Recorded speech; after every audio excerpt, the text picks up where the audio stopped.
From in the beginning to the musical apocalypse, this is The Bible Says What. I'm your host, Mike Wiseman.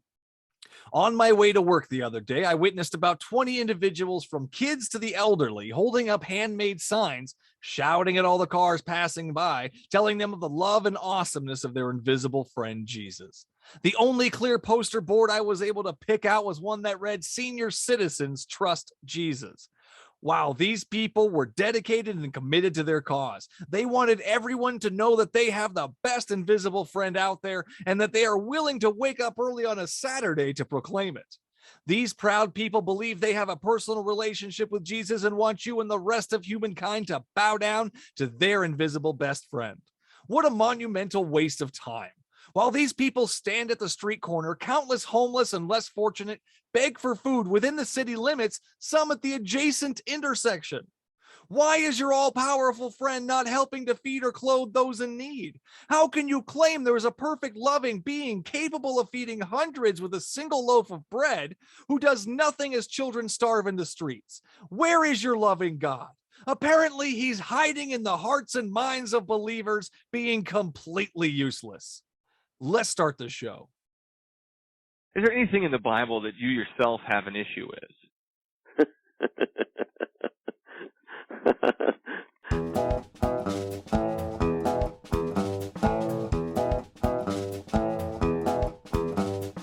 Okay, so it took you reading the Bible to realize that those things were bad for you? Yeah, it actually did. I Couldn't didn't figure this out on your own?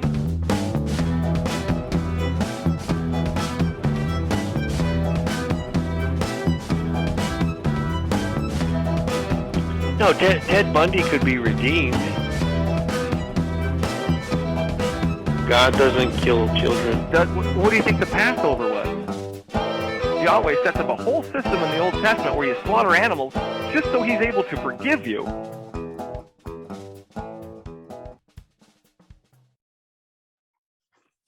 Today's special guest is returning guest, rabbi, chaplain, podcaster, and Jewish studies scholar, Michael Harvey. Welcome back to the show, Michael. Good to be back, man. Man, love having you here, man. Always a good discussion. Today, we kind of wanted to start off with the right page first off. Nephilim. Oh, man. Tell us a little bit about these things. So the Nephilim, That one, yeah. we first see appear in Genesis chapter 6, right before the Noah story. And it sort of pops out of nowhere. It's a few verses that take place. Most people ignore it when they're reading the Noah story, but it is most people ignore it because it's just so weird. But it's Genesis 6, 1 through 4, and happy to read that for you. It says, and this is the JPS version, when men began to increase on earth and daughters were born to them, the divine beings saw how beautiful the daughters of men were and took wives from among those that pleased them. Yahweh said, my breath shall not abide in man forever, since he too is flesh. Let the days allowed him be 120 years. It was then and later too that the Nephilim appeared on earth, when the divine beings cohabited with the daughters of men who bore them offspring. They were the heroes of old, the men of renown. Now, what do you take away from that as far as historical wise? So first of all, this does not belong in the Torah. I'm just going to put that out there. This was most likely a scribal insert for some reason, but it does not belong there. At least according to later monotheists who would find severe problems with it. However, if we think about the Torah as an evolving library of theology, it does belong there because, as the commentaries put it, a little note on celestial terrestrial intermarriage is always good to know. So basically what we think about this is basically that this section, these 4 verses, is what we would call a mythic fragment, a leftover remnant of an old myth that somehow found its way into the canon. And we did talk about the canon a little bit last time, but here Correct. we have one of those situations where we ask ourselves, by the time that the Torah was being canonized much, much later, why wasn't something like this redacted or edited or removed? And that ends up to bigger questions as to what were some of the restrictions that some of the redactors and editors had. Maybe it was already well known. But it is sort of strange when we see verses like this, where we're like, this is a very specific type of mythology and theology that differs from many of the others in the Torah. Yeah, absolutely. It's just like, those JPE, all those sources, it's just all mixed in there. Exactly. Yeah. So this part is not supposed to be, and as far as your beliefs, this isn't part of the flood story, correct? Well, here's what I'll say. Obviously I see the Torah as, multiple authorship and a library of Near Eastern, literature crammed together and woven together.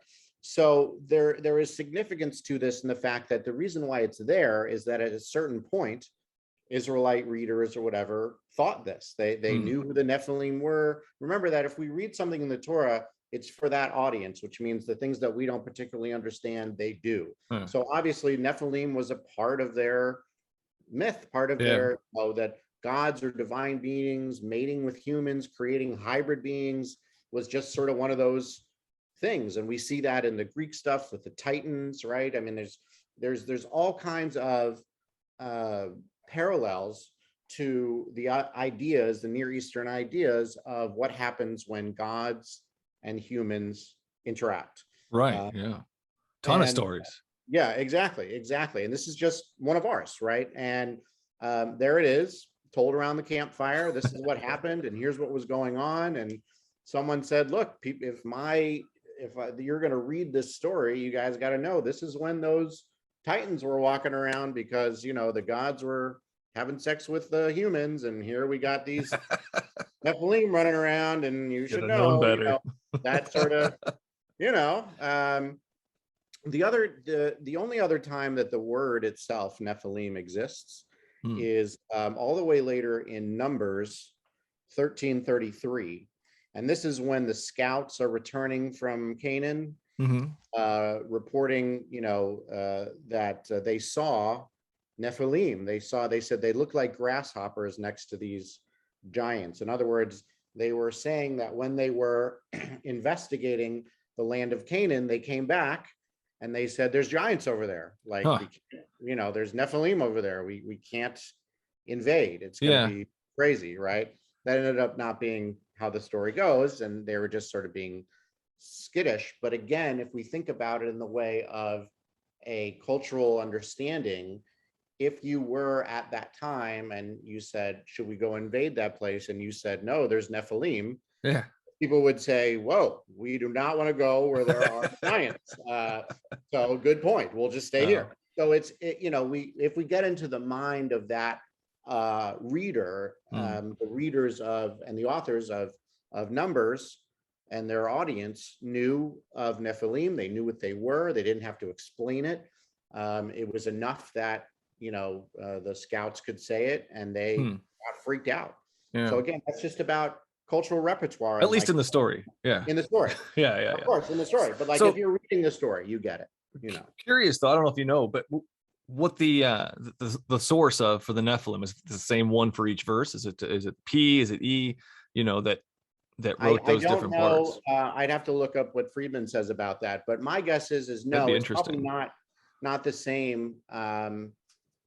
Certainly I think the Genesis one is a scribal insert, probably put in later. But the Numbers narrative, that's very much in terms of the wilderness sojourn, and that's basically from the time the sea splits to Deuteronomy, have what's called a repository of stories. They needed filler, right? And so you get the stories of all the uprisings and the snakes and the Nephilim and all these sort of things. It was a place to put all those myths together, all the things that the Israelites would encounter. And so my guess is it was just part of that, that culture to say, if we put this, people already knew about it, and that doesn't mean it's the same author or the same school of thought, but that the audience would recognize it, and that again tells us how to figure that out. Interesting. Yeah. So that's definitely a paganism, polytheism, celestial human interrelations stuff, and it's never spoken of again. Right. And okay. It's not spoken of again till the New Testament when Yahweh sends his ghost down to right. impregnate a woman, or a child, really. Yeah, for sure. That's so interesting. I love that. So the other deities don't exist in your worldview. These are from the past. These are past ideas, or are there other deities? Yeah, I mean, I personally am a deist, but I like to look at things from from a scholarly point of view. These were mythical stories. These were just stories, myth in the Bible, that are just myths that, just like if you were to read, the Greek myths or Egyptian or Babylonian or whatever it is, these are ours. So this idea of the Nephilim was probably a story told about, human god hybrids and giants, and it's interesting. I'm sure you could find a scholar who has dug deep into like what caused this idea. Like a really tall guy once, and and they wrote about it. There's probably scholarship about that, but what's more important is to understand that this was part of the rhetoric and culture of the Israelites of the Near East, and they believed in it. Know that they did, because here it is. It was their Star Wars. Right, exactly. Yeah, everybody just bases it off that from now on. They got Nephilim stories to tell the kiddos before they go to bed. Like that kind of stuff. I mean, it can be as simple as that. Right. Peering into the culture of that time, it's obvious that the reader would have known, would have been very familiar with that story. It'd be the same thing if we, wrote a story about a vampire or whatever it is. Like, from your culture what a vampire is. You don't need to explain it in the story, right? All you have to say is vampire. Well, make sure it doesn't sparkle. Well, interpretations of myths are always, they can be sparkly, but yes, a little too much liberty there, I believe. Yes. So I want to come back to the other deity thing is a little bit. Do you believe in the adversary or Satan? So if we're looking from a Jewish point of view, let's take this from the beginning. So the idea of the name Satan is a Christian interpretation of a role that occurs in the book of Job, and the role itself is Ha-Satan, which means the Satan. Satan was not a name, a pronoun.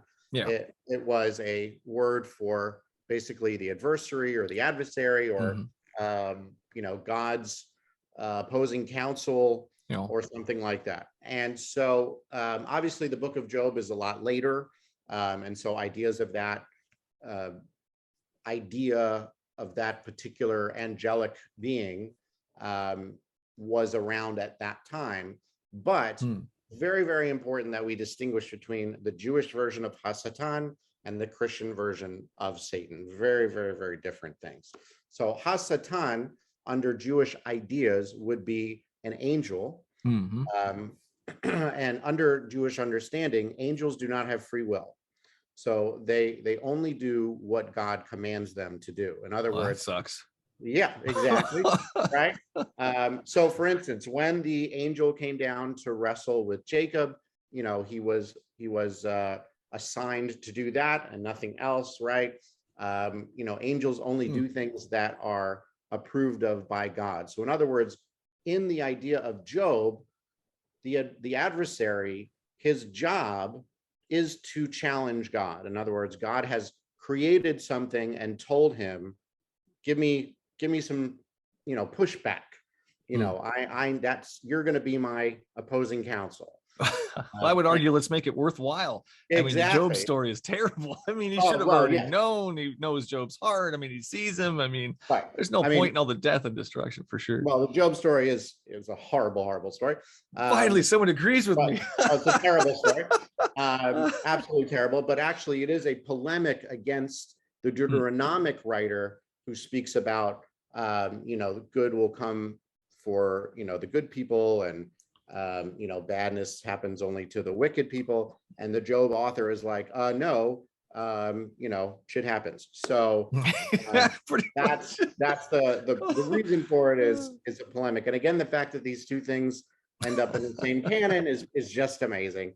But in any case, so everything that Hasatan does in the story of Job is authorized by God. So again, this is a big distinction from the idea of a fallen angel, which God has no control over, or the devil, any of that, right? The real villain in the book of Job is God. Absolutely. Not Hasatan, who's just doing God's will. God is a terrible character in that story, who creates death and destruction. And then when Job has the chutzpah to ask why, God says, "Where were you when I was creating the world? You little nothing," or whatever. So the author of Job is saying, like, you mean nothing to me. Like, there is, you are nothing. So always a good, picker-upper. Really, really important to distinguish those two things within Judaism and Christianity. However, I will say that in later rabbinic literature, 2nd century to 5th century, we're talking Mishnah, Talmud, Midrash, Hasatan occurs again. Again, this is not in the Torah or Tanakh canon. It is in rabbinic literature. And take that as you will. Certain people will take that as divine. Other people will say, no, they're just stories, Midrash, to read in between the lines. And so there's great stories about our patriarchs encountering Hasatan, and the ideas of being tested and stuff like that originate in that Midrash, which is then, of course, used later in the New Testament. But yes, so that character does appear, and it seems that at the very least, some of the rabbis and sages believed in some kind of adversary commanded by God to challenge those people. Again, not like a malicious troublemaker or evil in any way, but simply their job is to, push the buttons and, test loyalty and all those things that God does that are just sort of, terrible. Man, just pushing buttons. He just sounds annoying. Yeah. So yeah, like the Noid from Domino's. Yeah, for sure. I mean, Hasatan is. That's the job, right? The job is to, create doubt and test all that stuff. I mean, that's what God needs. God needs someone to work for God that would do this, because God wouldn't, isn't supposed to be that hands-on, I guess, in that theology. I mean, he's supposed to be perfect. I don't think he would need to test himself at that point, right? So weird. So many strange things. That's awesome. Thank you. Yeah. So angel slaves, man, that's quite a thing when someone calls you an angel. Oh, you're quite the angel. That just changes the whole aspect of it from there. Yeah. What are you saying? So there's great works about angelology and or angelology in Judaism versus in Christianity. And don't get me wrong, Judaism set the stage for all the the archangels and the hierarchy and all that stuff, but Christianity really went and ran with it. And you see all those paintings, it's all over the place. So like they really went and ran for it. But, absolutely. But the truth is, you have to really look into the Hebrew of the Torah to see when an angel is there and not. And more often than not, the word in Hebrew for angel is not there. It's something else. Sort of an idea that, again, if you read it and you understand the the context, you're like, obviously that's an angel. I get it. You don't need to tell me it's an angel. So a great example of that is Joseph is supposed to go find his brothers at Shechem, and he runs into this dude in the middle of the fields, doesn't know him, nobody else around him, And he goes, where are my brothers? And the guy goes, oh yeah, they're over there. And there's no reason for him to know that. There's no reason for him to know Joseph. There's no reason for a person to be wandering out in the field by themselves. He is referred to only as an ish, a man, but his knowledge, he knows way too much. He doesn't say his name. You know, these are all the things that you can sort of track and say, okay, there's something a little bit more into that. The same thing occurs when Jacob meets the ish who is at the river and wrestles with him, and never says specifically that he's a divine being or an angel or whatever it is. The scholars wonder, was it Esau? Was it, you know, himself? Was it an angel? I mean, it's unclear. But Nephilim? Okay, well, let's hope not. I mean, they would get his ass kicked. But the idea is, if you look at it right, an angel, you know, refuses to tell you their name, and you can track this, right? The patriarch or someone will say, who are you? What's your name? And they'll say, don't ask me my name. That's something that you can track along and say, okay, this is a divine being of some kind. Interesting. And then they only appear at the daytime, or they only appear at the nighttime, right? The ideas of divine beings occurring by water is a big Near Eastern thing. So the fact that it was by a river is not by chance. There's really cool ideas about these angels and demons, actually Near Eastern demons. You know, typically they live by the water, they attack you at night.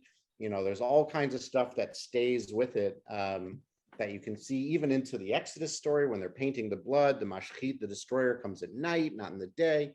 When the Egyptians leave, I mean, when the Israelites leave Egypt, they have to leave during the day, not at night, because of the demons. Sometime in Exodus, for some reason, Moses is attacked by a demon. There's all kinds of that stuff that is still in there, despite the fact that the editors try to make it morph into the monotheistic angelic theology that was much later. And it's sometimes they do a good job and sometimes they don't. Sometimes we can see through these things, but if you take a good look in the Hebrew, which is not hard, you can see multiple names for God, God referring to God's self as multiple names. Yeah, even Jesus himself, for sure. Or sure. But you can see, you know, plural, you know, us and them, and you can see, like, all kinds of polytheism and weird sort of divine stuff, you know. So you know, some examples. I'm trying to find it's just a great story that comes out of nowhere. Is it the Moses one? Yeah, the Moses one. I wrote that down. I was hoping you would talk a lot. Exodus 4. That's what I was looking for too. Is it 4? Okay, there it is. Exodus 4, 21 through 26. Right? And Moses he's coming back from seeing Pharaoh. I love this. Right. Okay, blah, blah, blah. And it came to pass, he goes, this is verse 24. 24, yeah. And it came to pass on that way, a lodging place, that Yahweh met him and sought to kill him. First of all, what? No, that's not right. That God did not search to kill the prophet king who was going to free his people. No, obviously the Yahweh is a scribal change. This is one of those, like, obviously it was some demon's name and they're like, no, it's Yahweh, you know, and you will come up with it later. Obviously this was a demon attack. It's at night, right? You know, some demon met him and sought to kill him. And here's how they fight off the demon. Zipporah circumcises Moses. Yeah. Right? Yeah. And says, surely a bridegroom of blood art thou to me, which makes no sense. To us, at least. Like, no sense. And instead, what we see here is the ideas of good blood and bad blood. And somehow the Near Eastern ideas of blood, which is very powerful, the circumcision evokes good protective blood around Moses from the demon. And then they go. Again, this story comes out of nowhere and makes no sense the way that it is. But if you were to read it in its original form as a Near Eastern legend with the name of whoever that is that's supposed to be this demon, right? It makes total sense. Yeah, we get attacked by demons all the time. Of course, it's why we don't travel at night.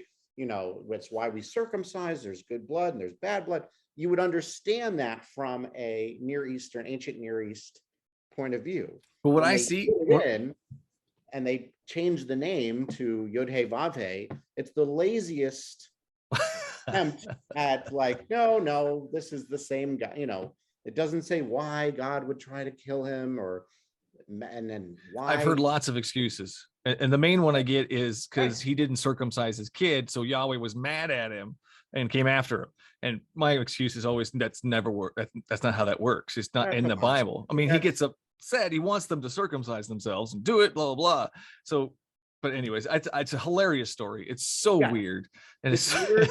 it's thrown in there. Weird until you look at what was it supposed to be, right? Yeah, that's always fun too. To be a cool story about Moses gets attacked by a demon and they fight him off and off he goes. Blood magic. Cool. You know, yeah. You're like, haha. Like that's supposed to be cool. That's a cool story. Dude, you throw a foreskin at me, I'm running away, I guarantee you. Right. It requires no like excuses, like, sure, there's demons, we get it. They tried to attack Moses, Moses wins. Awesome. And then they're like, no, we should change it to Yahweh. And they're like, well, then why is Yahweh trying to kill him? That makes no sense. And what the hell is a bridegroom of blood? And it's just bad scribal editing. It's just that bad editing. Yahweh, no way. Yeah, exactly. Yahweh. So those sort of ideas, plus, and this is before we get to the big push for monotheism, which we can also track. We can see stories about monotheism and we know that monotheism was the ideology that won out, but it was not the only one. It was not the only ideology. So if we look back at if we're looking at divine beings and all that sort of stuff, all we have to do is look at Genesis 1:26. Let us make man in our image, after our likeness, right? And of course, you've heard the excuses, right? Just like I've heard the excuses, right? God's talking to the angels, God using the royal we, God speaking with, with the earth, all ridiculous. Basically, this is a polytheistic idea of the council of gods, which was a well-known idea in the Near East, certainly close to the Enuma Elish ideas of, there's multiple gods. We're going to create some sort of being who can serve us. Basically, that's how they do it in Enuma Elish, and we're going to give them, the whole story of the Adam and Eve and the tree of life and the tree of knowledge of good and evil is basically, if a God creates a being, right, they can only be 2/3 God. If they're 3/3 God, then they become gods. So they say, well, we can't give them everlasting life and we can't give them knowledge of good and evil. It has to be one of them. And so God says, well, you can only eat of this tree, but don't eat of this tree. And as soon as they eat of the other tree, they're out. Because God says, well, if you do this, then you can't have everlasting life. You can't be all three. So why put the trees there to begin with? Oh, wonderful. I mean, great question. Who knows, right? Makes no sense. Right. Yeah. And then my favorite one that I always teach is Psalm 82. If you look at Psalm 82, there's no escaping it. This is, and the Psalms, by the way, I teach a great deal on the Psalms. If you ever want to look at alternate theologies among the gods that existed in the Torah and the Tanakh, there you go, bud. Here's where you look. These poems showed what were belief systems, right? So Elohim has taken his place around the divine council, the council of El. In the midst of the God, he holds judgment, right? So Elohim is that a most likely an error there or a scribal change. His place in the divine council, the council of El. So now we're talking about the Ugaritic or whatever ideas of El being the father god, and then you've got Baal, the son, so and all Yahweh. Canaanite religion, myths, and beliefs. Absolutely, all of that, right? Verse 6. It goes further. Oh yeah. Yeah. So yeah, and then the best part about this psalm, right, is if you wanted the best idea ever of how they got from polytheism to monotheism, right? You just say, well, this is easy, right? Children of the Most High, Elyon, we're all children of Elyon, this other god. I thought that's who you were. Nevertheless, you're going to die like mortals. I'm going to kill you. And I'm going to be the only God left. So, in other words, that's why they're monotheistic, according to Psalm 82, not because the other gods didn't exist, but because Yahweh killed them all. And now he's the only one left. That's awesome. I love it. It goes, rise up, God, judge the earth, for all the nations belong to you. In other words, every nation had a God assigned to them, but not anymore. Now he gets them all because he murdered them all. Awesome. Awesome. Love it. Love it. It's really awesome stuff. And then later, you know, you have the other stuff like in Exodus 6, where he says, I'm Yahweh, but I appeared to Abraham, Isaac, and Jacob as El Shaddai. Yeah. You know, no, that is not what happened. El Shaddai was another God, basically. And now you're just saying that was me too. You know, that was me. Don't worry. Just pretending. Right. El Shaddai is a very cool god, right? Shaddai comes from Shaddod, which means thunder. It could be like a thunder god. Awesome dude, right? So he gets erased. El is supposed to be the father god, right? According to Ugaritic and Canaanite literature, he's got Baal as one son and Yahweh as the other son, and they don't get along. And then you've got Elyon, who's like another one, and then you've got El Shaddai, and you've got some of the other ones, right? El Roy, and all these other, you know, basically there are a bunch of gods, and the idea of the monotheistic was to put them all together and say, no, it's just one dude. It's just our dude. It's just our dude. Yeah. And you know, listen, we can poke fun at it all we want, but it worked, right? I mean, that was the big religious idea. Like that story. Yeah. That worked. And the monotheists won.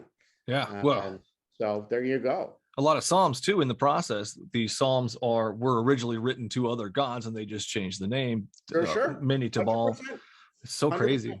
Yeah. And that's why it's such a good repository of multiple creation stories, multiple polytheistic ideas, because this is, you know, the prose is one part if you're writing something, but how they express themselves in their song and their music and stuff shows what their belief systems really were. And you can say, holy moly, like Psalm 74 is an alternate creation story, and it's much more violent and awesome than the boring Genesis 1 story, you know. And how come that one didn't get to be famous? Well, they didn't think it was good enough, but pushed back in page 300. Exactly. They said, no, we'll put you in the back. We'll put you in the back with the Psalms. No front page news for you. That's right. Exactly. So you don't, you know, but again, the questions that we don't need to ask, is it real? Did it happen? Whatever, those are useless questions. But the questions that we should be asking is, well, what happened to those psalmists, and why did Genesis 1 win out, and who was in charge of that move? And who said, this is why I need this, but we're still going to canonize the other ones and put that in there? Probably not someone making the same decision. You know, how does Job and Deuteronomy end up in the same book? How do some of the Psalms and some of the monotheistic stuff end up in the same book? You know, really fun but unanswerable questions, because we have so little about the scribal process and the editing and the redacting of what was restricted and who was in charge and who was able to do it, why some scribal errors are well done and why some changes are just horrible. You know, just super stand out, like, whoa, this is crazy. If you're reading it the right way, obviously. But those to me are the interesting questions. I love the mythology in the Bible. I think that's part of the funnest thing in there. You mentioned the other gods and whatnot. Is there any other mythology in the Bible? Oh, tons. Oh my God. I mean, you name it, it's in there, right? I mean, there's ideas of the Leviathan, right? The sea monsters that were there before creation began. In other words, when God was hovering over the water, There were Leviathans in it. That's awesome.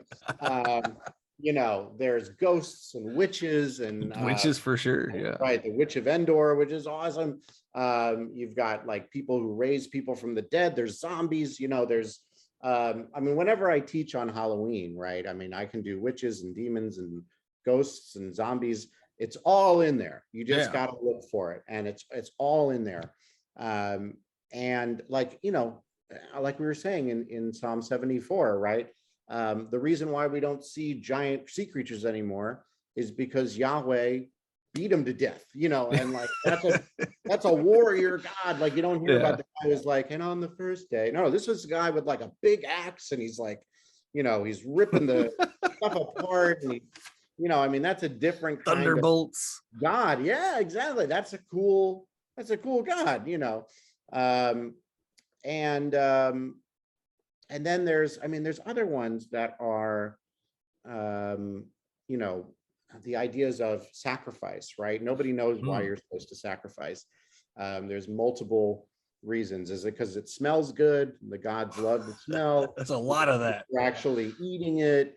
Is it, there's no common understanding as to the need for sacrifice. Yeah. And the best example of that is Psalm 50, one of my favorite Psalms of all time, where a very sarcastic and cynical God is trying to explain to those particular people, stop thinking that I'm hungry. Like gods don't get hungry. Like, he says, they say, this is Psalm 58 through 12. He's like, I'm not interested in your sacrifices or the burnt offerings. And he goes, every beast of the forest is mine. In other words, don't give me back something that I have already created. I don't need it. I made it. Right. He goes, and then this is the best part, right? Verse 12. God says, if I were hungry, I wouldn't tell you. Like, you think I would complain to you if I was hungry? Like, that's not how this works. That's what I got my angel army for. Right. Like, I got other people to feed me. That's not your job. And so what you have here is an example of a try to change and adapt the mythology that was. The idea was that you feed the gods. And then here's a writer saying, no, this is not what we believe. We believe that God already owns all this stuff. Like, you need to change that mythology. You change the reasons why we sacrifice, right? It's to be thankful or whatever it is.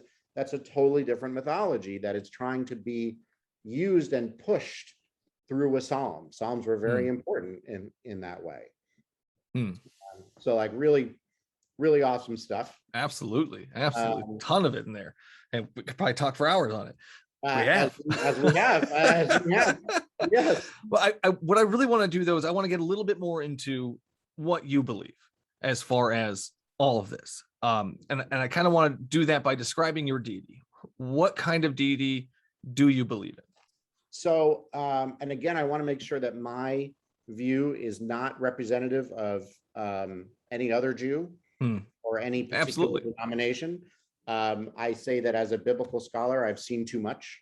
So, an average Reformed Jew will have a different view. Certainly conservative and Orthodox will have much different views of that in terms of that. But in terms of what I personally believe, one, I'm a 21st century Gen Xer, so I know about evolution and I know about science and the galaxies and the universe and all that stuff. So I know that, as we talked about last time, that there was something, I believe anyway, that there was something that is beyond our understanding that began the Big Bang. And there it goes, the clockmaker theory of God creating that. Anything else is to me a ancient ideas of attempting to understand nature and providing imaginatory mythology through their attempts within their realms of understanding, right? The idea that a divine being decides if it rains or not is perfectly acceptable at that time until you learn meteorology and climate. You find Channel 4 News. Correct. Weather. Correct. So that's why, that sort of stuff, to me, it's, it's all mythology or allegory to me, not necessarily. I don't want to say that it wasn't written to be true. I think that certainly the authors who wrote some of this mythology fully believed in it when they were writing it. Maybe others were more interested in preserving that kind of creation mythology of their people to put it in literature. Either way, it'd be like writing, the same sort of once upon a time fairy tales that we know now. We know that, and you ask anybody and they know Cinderella and they know Snow White and they know, fairy godmothers. They know they're not real, but we all know about them, right? And they're part of our literary growth of a genre of our people. In the same way, someone who was, in 400 BCE picking up they pick up a scroll, I guess, but or hearing it being told, whether they believed it or not, is not really the question. Whether it meant something to them, that's really the more fun question. And to me, going back to your question, if this is all mythology and has led us, 3,000 years to here, I cannot deny the power of that mythology and the fact that it has shaped and created our world, whether for better or for worse, whatever. But the point is, it has been a major influence. And the fact that everybody knows the ideas of, the Abrahamic ideas of Moses and Jesus and Muhammad and all the things that sprouted from it, added with, politics and, world control and power and money and all those sort of other things. It is something that cannot be dismissed as just a story, because the power behind it, whether I believe it or not, doesn't matter. The fact that enough people did and shaped our world to what it is. But I'm interested in the science of Jewish studies. I'm interested in understanding how a people was created through literature. And in Judaism, in truth, just as we are not particularly interested in the afterlife, we're worried about what we do here instead. I take that sort of same idea and refer it to the idea of a God, right? I'm not terribly interested until we discover something scientifically that tells us one way or the other. That'd be pretty cool, but for now, it does not particularly influence my life, because I know what nature is, and I know what climate change is, and I know how good and bad humanity can be. And it's sort of like trying to think, for me, it's like trying to imagine the end of your own consciousness, like your own death. It's impossible.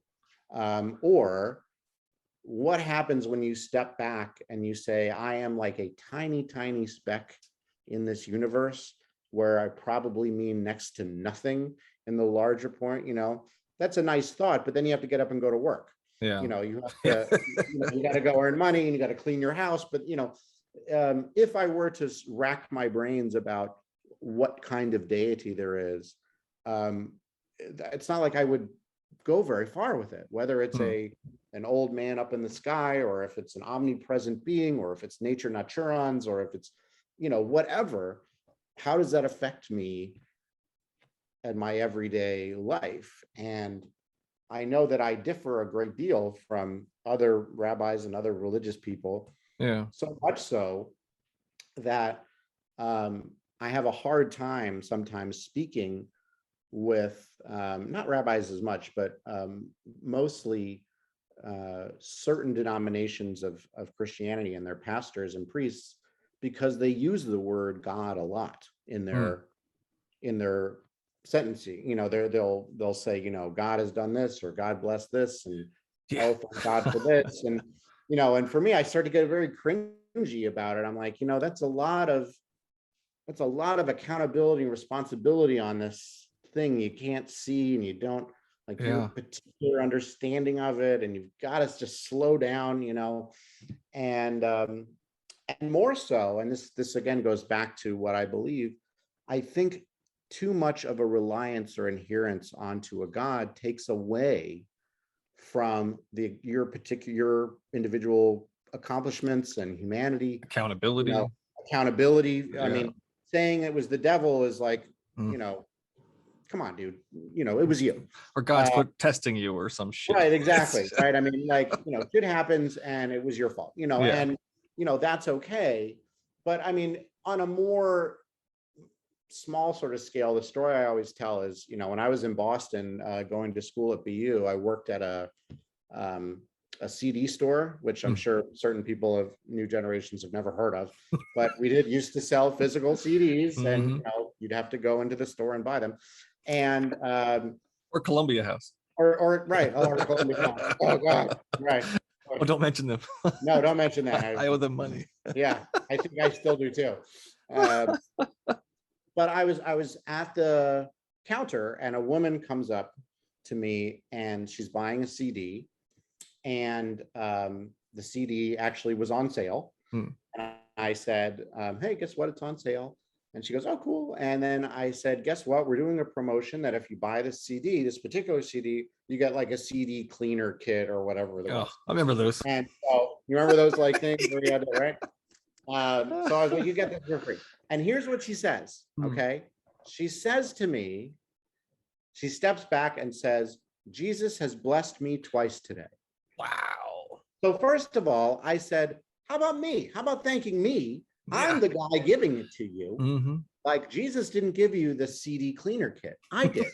You know, like, so again, we talk about the other side of accountability. If someone says it wasn't me, it was the devil. But like, even in affirming and thanking people for the things that they do in your life, pushing, you know, passing the buck doesn't help either. No. For me, if a fireman saves me from a burning building, I'm thanking the fireman. I'm not thanking.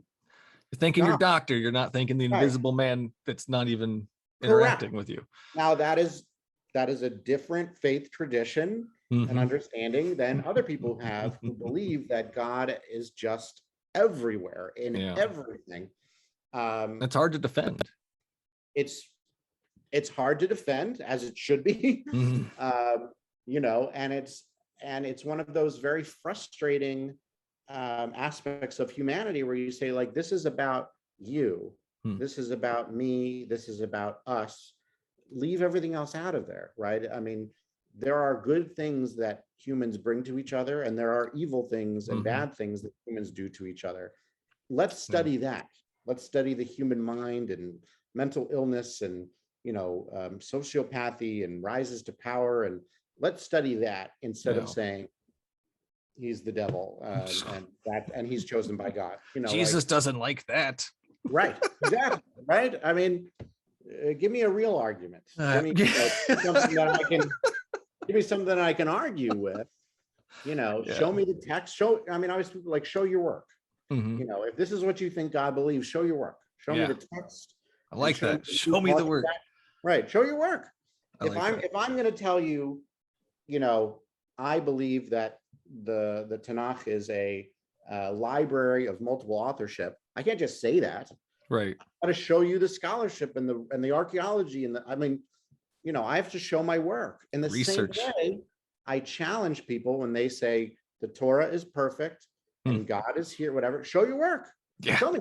You know, and let's have a real intellectual discussion about it.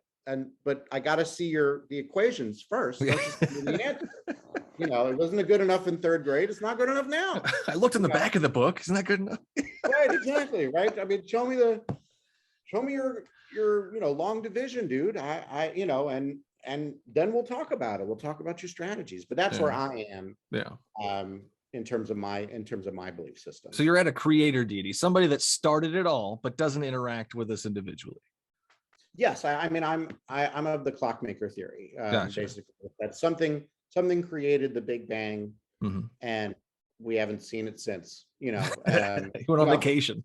I don't know. I mean, maybe maybe we're that marble, right? But yeah. I mean, the point is, we are not able to see that far yet. I mean, we're not able to explore that far, in time or in space, and so there is something that did something before the Big Bang. Why call it God, though? I don't personally. Okay. I don't. I steer clear of that. I mean, I like the idea of something unexplained, perhaps something more powerful, something beyond our understanding, because the place card word of God is so loaded at this point. You don't even use it anymore. You can't even use it anymore. You can't. No. If I were to say God did the Big Bang, like, I'd roll my old eyes at that. Come on, like, give me something real. But if you're going to say, like, look, we don't know what existed before and we don't know how it happened, that's cool. That's honest. That's right. So that, to me, is an idea of there is something out there that we do not see and do not get yet, right? Yeah. Just like no one has come back from death and said, I met God. Did you see this? Until we do, I'm okay with saying there is some sort of, higher power is, like, again, even loaded, and I hate using it. True. But there is a sense of power that is, when we say higher, I don't mean in heaven. I mean divine or beyond, anything, just higher. Right, yeah. Beyond our sense of comprehension, our limited ideas within the human brain. And listen, we've made huge strides over thousands of years, but we've got a long way to go. And maybe one day someone will be flying a spaceship out and they'll see this giant eye blinking, and we'll be like, okay, like, now we know, and we're scared to death, It's a giant whale. or whatever it is. I mean, it's actually a space whale, and but I mean, that to me is, I mean, I'm obviously a cynic, but I understand the need for some people to need more than who knows, maybe it was an accident or whatever it is. They need something to comfort them and say that there is something else out there bigger than this, because this is such a cold, hard world and humans are terrible. And I get it from a psychological point of view. I don't excuse it, though. I mean, that's look, again, show your work. Yeah. Okay. If you're going to tell me that I'm going to burn in hell forever, show your work. And it can't just be one verse written by some dude in the 1st century. And you have no clue how it got there. Exactly. Right. Yeah. Exactly. That's not my work. That's not work to me. No. And the same way for me, like, look, if you want to convince me about God, and if that God is omnipotent and omniscient and omnipresent and all good or whatever, show your work. Let's have an argument about it. Okay. My argument against it will always be child cancer. Yeah. Oof. Yeah. 100%. I got you. I got you there. You can't weasel out of that. You can't weasel out of that, right? Either God is not all good, or God does not have control, which means God is not omnipotent, right? Or God is not omniscient and God doesn't know about it, right? So don't tell me that God is all good and omnipotent and omniscient and there's kids with cancer. You can't have both. You can't have it. So your view of God needs to be shaped by the reality in which and that for me was, as I said in my, I've read too much. I've studied too much. You've seen behind the curtain. Same here. I've seen behind the curtain. I know who this God is, where he came from. So I can't follow that same path anymore. And you have to just don't look back. Just keep going forward, keep learning. But I'm also obsessed with it. I think it's amazing and incredible stuff which is why I'm a rabbi and why I'm a biblical scholar, because, like, this is cool stuff. Like, diving into this, I'm obsessed with it. I think it's amazing. But I think of it as an academic pursuit in that way. and I also understand, like as a chaplain, I understand the need when people are vulnerable to have something to reach out to, something to find comfort in. You know, I'm not worried about the academics when someone's laying there dying. You know, if they want God, then we'll give them God. You know, that's okay. And you know, those are the moments where I think it is acceptable to say, look, this sucks. You know, it's the same thing of asking, why is this happening to me? It's just who you're asking, right? Are you asking me? Are you asking yourself? Are you asking a God? Are you asking nobody in particular? The question is what has meaning, you know. And if you want to say, I'm asking God that, or Jesus that, or whatever, then go for it. When you get an answer, let me know. You know, make sure you record it. Yeah, let me know, because that's sort of a big deal when you get an answer. Yeah. But in the meantime, you know, that's cool. Do your thing. You know, I'll help you through it. I'll even pray with you. You know, I'll respect that enough that I'll even pray with you. You know, and you know, I'll speak to that in the fact that even the most cynical and academic biblical scholars still do find joy and appreciation for going to worship services and doing and praying with people, and you know, when they're vulnerable. It's a community. It's is really nice to have that community, for sure. It is. I used to belong to one. There's benefits to it, right? You know, so that's why, I mean, I would see all of my professors who, you know, wowed my world. They'd come into a synagogue and they'd pray too, and I'd be like, what the heck is he doing here? He just told me that you know, this was idiotic and whatever. But there's reasons to join together and that sort of stuff, whether we believe in it or decide to believe in it in that moment. I mean, humans are, you know, we're fickle, we're fragile. Who knows? Maybe one day you'll talk to me and I'll be like, guess what? I saw the light. And I'll play this part back. Yeah, please. Yeah, please. I mean, but you never know, right? Something's going to happen in your life and you're like, wow, I saw a bright light, or I saw that, whatever. You know, we have to understand our own limitations of, you know, we think that we're pretty firm and strong people, but if you look at the rest of the world, we're not. So we're gullible. Yeah. Oh, for sure. Beyond gullible. Manipulatable. Unfortunately. And, you know, we can be pushed and pulled, and you know, religion has been, you know, expert at that since its beginning. So also a cool subject. I mean, you know, one day maybe you and I can talk cults and stuff, but that sounds fun too. Those are, you know, they come from somewhere and they work. Right. How is that possible? Oh, well, possible because, you know. Yeah, that's very interesting too, because you've said you've picked the Judaism thing because it's lasted and it works. It's resonated with people. Same thing with cults. Same thing, you know, that happens as well.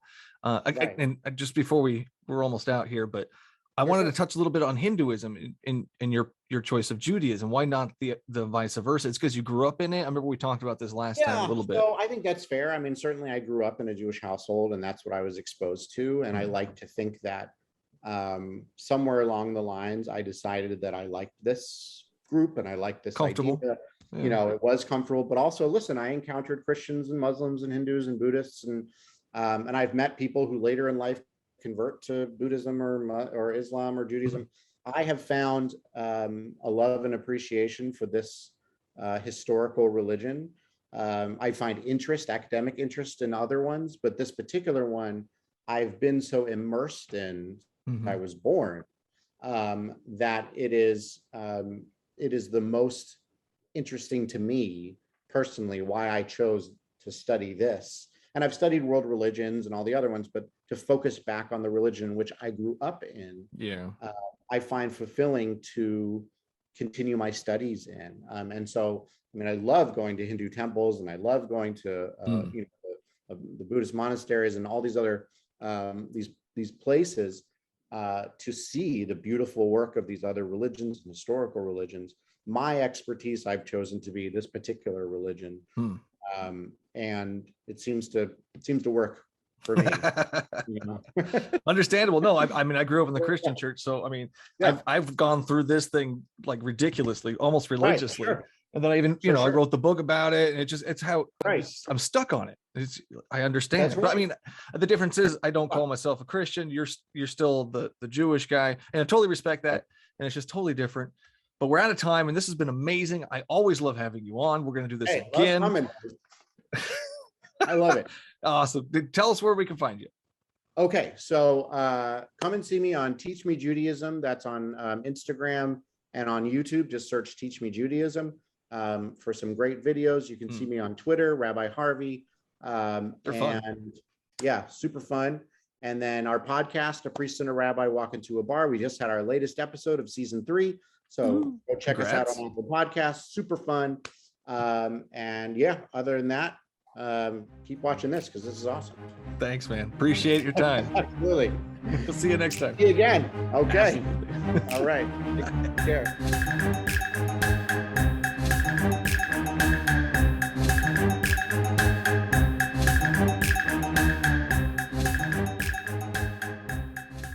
That's all the show there is for you today. Thanks for listening. The Bible Says What has a new Love Me 3 Times patron, Diego. Thanks for all the extra love and the beer. If you like what you heard and want to help keep the recording light on, simply go to patreon.com/BSW the podcast and sign up to be a supporter of the show. Your episodic tithes of $1 or more will give you access to the patron feed, unaired conversations, early access to each episode, and much more. For the latest events, BSW swag, and a peek behind the scenes, head on over to the show's ever-evolving webpage at thebiblesayswhat.com. The Bible Says What the book is out. Head on over to thebiblesayswhat.com to get yourself and your grandma a signed copy. Supplies are limited. Thanks to the cosmic powers of the internet, it is now possible to buy me a beer or coffee online. Simply go to buymeacoffee.com/BSW the podcast and click the appropriate buttons. If you can't support the show monetarily, please like, share, and or leave a review. As always, you can find me at the Bible Says What Facebook, Twitter, YouTube, or Instagram pages. You can also reach me at bswthepodcast@gmail.com. And no matter which platform you use to listen to your podcasts, don't forget to hit that subscribe button so you won't miss out on the next episode. Until then, would you kindly pick up your Bibles and read them?